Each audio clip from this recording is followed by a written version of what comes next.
4 police killed in Paris stabbing, attacker shot dead.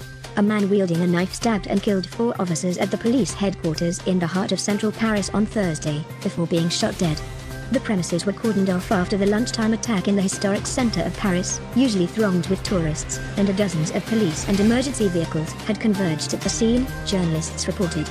At least one metro station in the vicinity of the building, which is close to Notre Dame Cathedral and other major tourist attractions, was closed.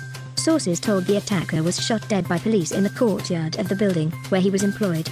The man worked in an administrative capacity, but it was not immediately clear what his precise work role was. An emergency message was broadcast over loudspeakers at the courthouse next door, announcing an attack at the police headquarters and stating the area was under surveillance. Interior Minister Christophe Castaner, who was due to visit Turkey later on Thursday, postponed his trip to visit the scene of the attack. People were running everywhere, there was crying everywhere, said Emre Siamandi, an interpreter who was in the building when the attack happened. I heard a shot, I gathered it was inside, he told. Moments later, I saw police officers crying. They were in a panic. Investigators suspect a workplace dispute sparked the deadliest attack on police in France in years, sources said, but there were no immediate further details.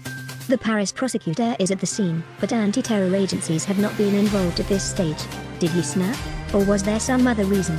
It's still too early to say, Loic Travers, head of the Alliance Police Union for the Paris region, told BFM television.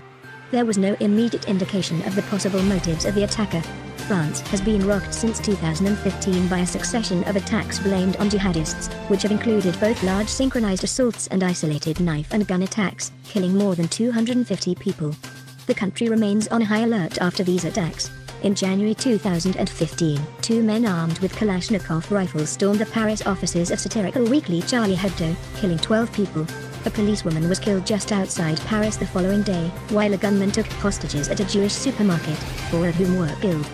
On November 15 that year, France was hit by the worst terror attacks in its history. Islamic State jihadists armed with assault rifles and explosives struck outside a France-Germany football match at the National Stadium, Paris cafes, and the Bataclan concert hall in a coordinated assault that left 130 people dead and more than 350 wounded.